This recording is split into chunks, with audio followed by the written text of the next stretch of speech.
Shalom, queridos hermanos, que Yahweh los bendiga y los guarde.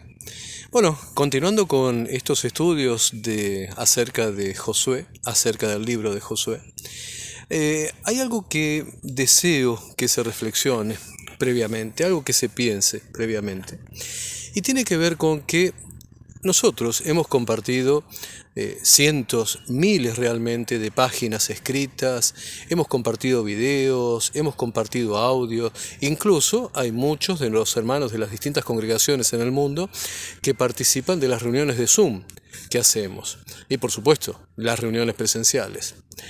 A lo largo de todas estas acciones, a lo largo de todos estos años en los cuales hemos compartido tanto material, incluso libros, los cuales están a disposición de todo el mundo, hay algo en lo que debemos hacer hincapié. Como digo, hemos compartido miles de páginas, cientos de videos, cientos de audios, ni hablar la cantidad de respuesta que hemos dado a través de internet, a través de las distintas páginas, las páginas de Facebook, por ejemplo, la página de Emuná Nazarena, la página de La Plata Nazarenos, desde la propia página de internet, congregacionesnazarenas.com. Y algo que deseo remarcar, algo que deseo que se piense en este tiempo, tiene que ver con la debida reflexión. ¿Por qué digo esto? ¿Por qué dentro de este tratamiento del libro de Josué pienso en decir esto? Porque nuestro Señor nos compara con ovejas. Y claro, muchas veces se piensa en el aspecto pacífico, inocente de una oveja, de esos animalitos. Pero uno de los aspectos en los cuales tenemos que pensar también es en cómo se alimenta una oveja. Es en el hecho de que una oveja es un rumiante, ¿sí? Una característica muy importante de ese animal. O sea, ¿qué es un rumiante? Es un animalito que no consume directamente el alimento, sino que mastica el alimento, lo envía al estómago, luego lo trae nuevamente y lo vuelve a masticar. Esto no es algo casual. Esta comparación que el Señor hace para nosotros no es una comparación casual, no es una comparación traída de los pelos, como se diría en castellano. Es una comparación que hace dándonos una enseñanza acerca de cómo debemos nosotros comer, cómo nosotros debemos recibir la palabra, acerca de cómo nosotros debemos asimilar los conocimientos. Claro, hemos dado miles de páginas, como digo, hemos dado videos, cientos de horas grabadas de Zoom, una gran cantidad de conocimiento. Ahora, ¿cómo debe ser recibido ese conocimiento por la persona? La forma en la cual debe ser recibido el conocimiento por la persona es la misma forma en la cual se alimenta una oveja. La forma de rumiar, la forma de comer, llevarlo adentro, traerlo nuevamente, masticarlo. Ese masticar lo que implica para nosotros, en un sentido alegórico, es la reflexión. ¿Sí? El rumiar es la reflexión que hace el ser humano en su mente. Por eso hay un peligro que yo veo en este tiempo. No me refiero exclusivamente a los miembros de nuestras congregaciones, me refiero a todo el mundo y en sí un problema que tiene la humanidad en este tiempo. Y está constituido por la falta de reflexión, la falta de pensar, la falta de meditar, de selah, en ibrit, la falta de traer nuevamente a nuestra mente, a nuestro pensamiento, lo que se ha leído y lo que se ha aprendido. Esta falta de reflexión implica que no se termina de comer el alimento. Voy a dar un pequeño ejemplo. En estos videos, en la primera parte, he mencionado dos versículos, el versículo 5 y el versículo 8 del capítulo primero del libro de Josué. Y en estos versículos se ha dado una palabra muy poderosa, una palabra muy fuerte. La primera, en la cual Yahweh mismo dice, Dios mismo dice, que no te dejaría ni te desampararía. Y en el otro versículo se habla acerca de la meditación constante y el pensamiento constante en la Torá, en la palabra de Dios. Y yo, por supuesto, que entiendo esto también no solamente por los primeros 5 libros de la Biblia, que toda Biblia tiene, la Torá, sino que pienso también, obviamente, en la Torá viva, en los Evangelios. Hemos dado, en esos 2 pequeños versículos, si una persona se pone a meditar en ellos, si ocupa su tiempo en reflexionar en ellos, tiene realmente para mucho tiempo. Claro, hay algo, incluso mi amigo Emiliano me ha explicado algo. Debo reconocer mi ignorancia en cuanto a los manejos de Internet, pero mi amigo Emiliano me ha explicado algo y que tiene que ver con que las personas en este tiempo aceleran los videos. Algo que me parece realmente una locura, sinceramente. Aceleran los audios para escucharlo rápido. Pero yo pienso, ¿cuál es la necesidad de escucharlos rápido? ¿Cuál es la necesidad de acelerarlos? Pasar de un video a otro y a otro y a otro y a otro. ¿Y para qué? ¿Quién come rápido? Aquel que se encuentra perseguido, aquel que, no sé, no tiene tiempo. Pero la palabra de Dios nos indica la necesidad de reflexionar. Por eso, ustedes pueden ver que nuestros videos, al menos los míos, no se aceleran. Las pausas, los momentos, los instantes en los cuales yo me detengo en la palabra, tienen un sentido. Este instante en el cual yo casi un segundo he parado, tiene un sentido. El tono de la voz tiene un sentido, el tono de la palabra tiene un sentido. Imagínense si nuestro Señor Yeshua hubiese hecho la creación apurado. Imagínense lo que habría ocurrido. Habría salido todo apurado. Sin embargo, ustedes ven que detrás mío hay árboles, ¿sí?, con un color determinado, con un cielo determinado. Hay césped o pasto, como se le dice en otros lugares, de una forma determinada. Y esto el Señor no lo hizo apurado, lo hizo reflexionando en cada cosa que hacía. Hay algo más que se puede deducir de esto. Lo que se puede deducir, por ejemplo, de esto, es que es necesario para el ser humano detener la marcha. Esta aceleración que tiene el ser humano, este mover constante, sin tener un tiempo, un minuto para la reflexión, para parar, para decir, bueno, a ver, ¿cómo estoy caminando? ¿Cómo está mi vida? ¿Cómo está mi familia? ¿Qué leí en la Escritura? También eso. Todos los días nosotros estamos siendo parte de una vida acelerada, de una vida que se va perdiendo, tratando de vivir en un ritmo tan rápido, tan alto, terminamos perdiendo cada momento, cada instante precioso de la vida. Y claro, eso lo hacemos con los hijos, lo hacemos con la familia, con nuestra esposa, con nuestro esposo, lo hacemos con nuestro trabajo, lo hacemos cuando viajamos. Hay personas que cuando viajan a un determinado lugar están pensando en la vuelta, en lugar de estar disfrutando el viaje. Hay personas que estando en una plaza bella como esta, no se detienen a mirar las hojas, a mirar las ramas, a escuchar, como acabo de escuchar, el canto de un pájaro. Esa vida acelerada no es buena.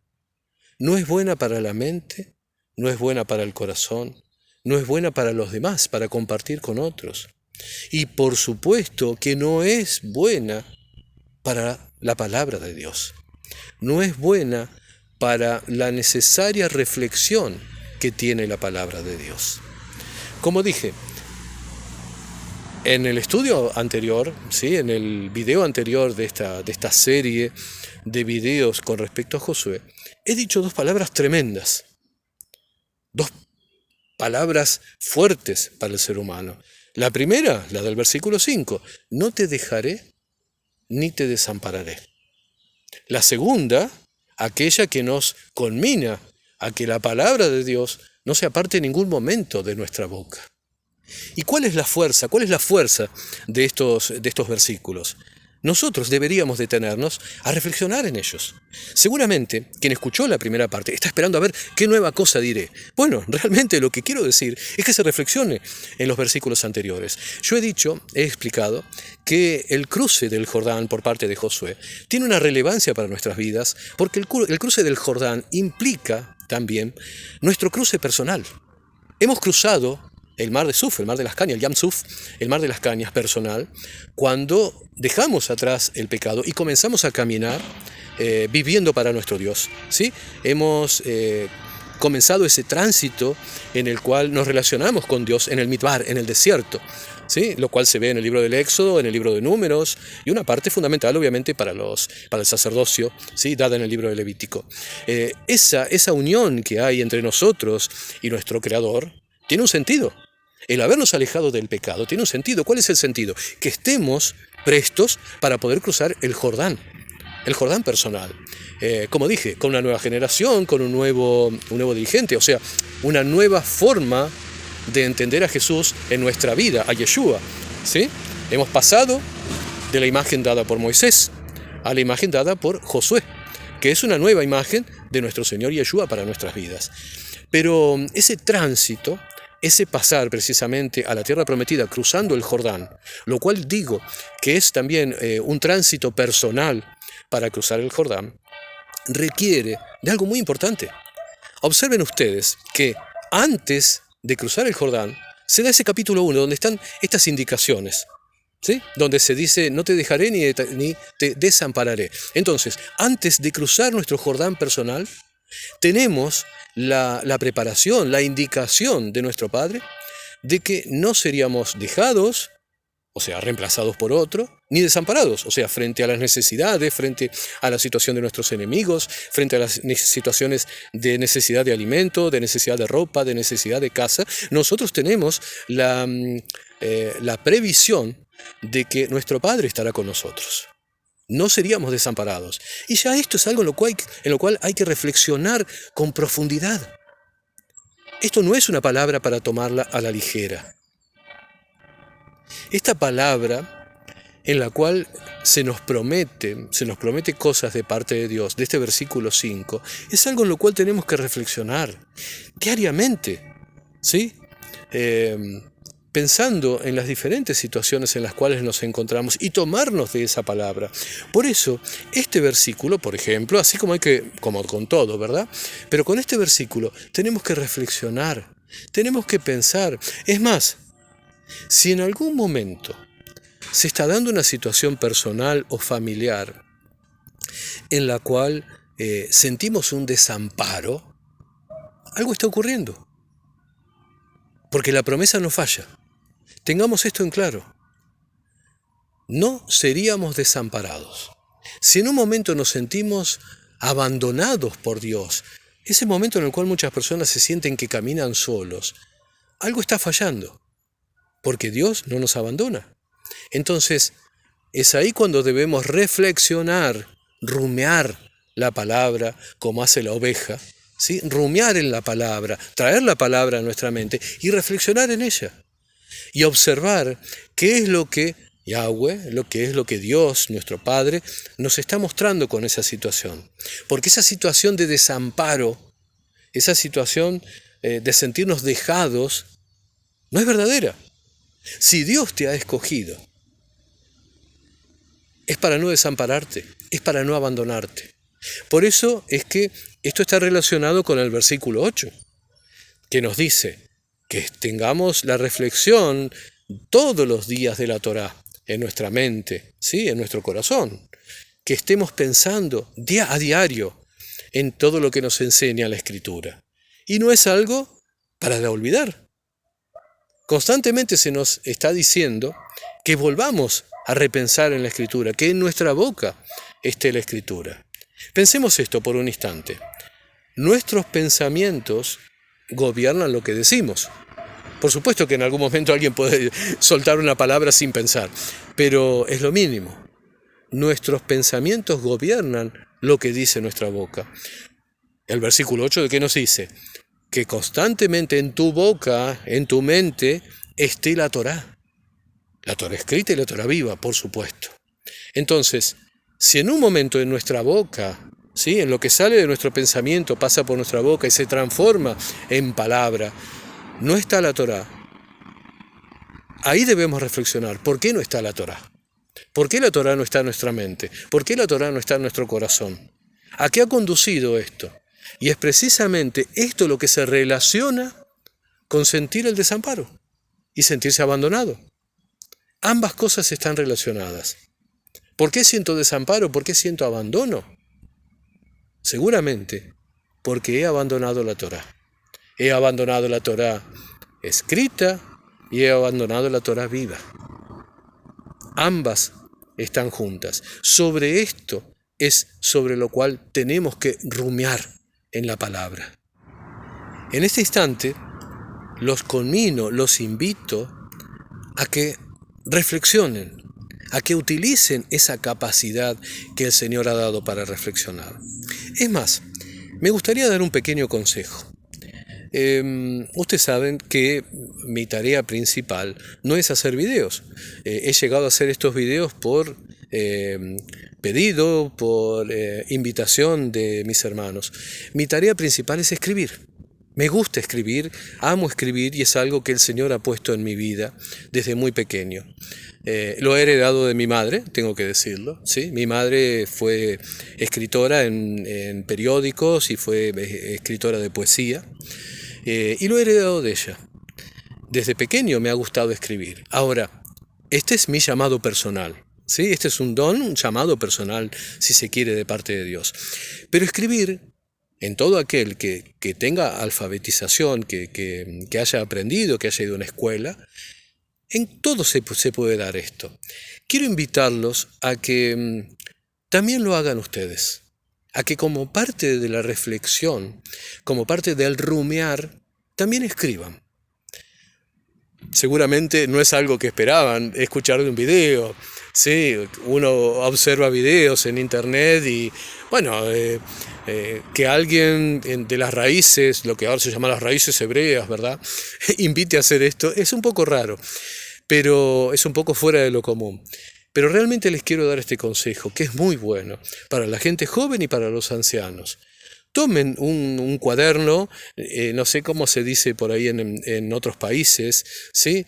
En Argentina lo llamamos cuaderno, es un conjunto de hojas, de folios, ¿sí?, que están unidas.